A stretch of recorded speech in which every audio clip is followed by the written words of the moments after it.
ಸ್ವಾಮಿಯವರು ಶಿಲೆಯಾಗಿ ಮೂಡತಕ್ಕಂಥ ಶಿಲೆ ಇದು.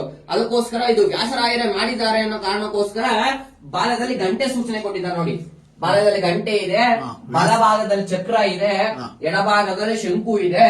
ಸಾಕ್ಷಾತ್ ಉದ್ದಾನ ವೀರಭದ್ರೇಶ್ವರನಿಂದ ಕತ್ತಿಲಿಂಗಿ ಇಷ್ಟಲಿಂಗ ಧಾರಣೆ ಮಾಡಿದ್ದಾರೆ. ಇದು ಇಷ್ಟಲಿಂಗ, ಸ್ವಾಮಿಯವರಿಗೆ ಇಷ್ಟಲಿಂಗ ಮತ್ತು ರುದ್ರಾಕ್ಷಿ ಮಾಲೆ ಧಾರಣೆ ಮಾಡಿದ್ದಾರೆ ನೋಡಿ. ಇದು ರುದ್ರಾಕ್ಷಿ ಮಾಲೆ.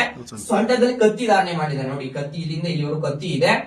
ಏನೇ ಬಂದ್ರೆ ಎದುರಿಸ್ತಿ ಸ್ವಾಮಿಯವರು ತೊಡೆ ಮೇಲೆ ಕೈ ತಟ್ಟು ನಿಂತಿದ್ದಾರೆ ನೋಡಿ.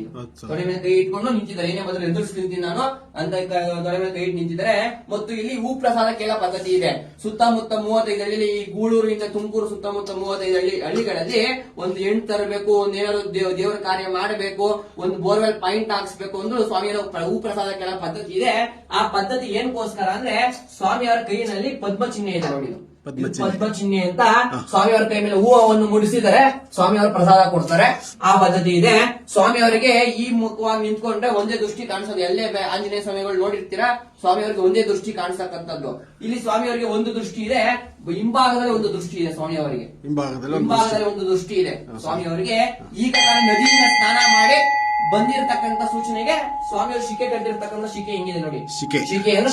ಕೂದಲು ಸ್ವಾಮಿಯವರ ಕೂದಲು ಈ ತರ ನದಿಯಿಂದ ಸ್ನಾನ ಮಾಡಿ ಶುದ್ಧವಾಗಿ ಹೆಂಗಿರುತ್ತೋ ಆ ಮುಖೇನ ಸ್ವಾಮಿಯವರಿಗೆ ಶಿಕೆ ಇದೆ.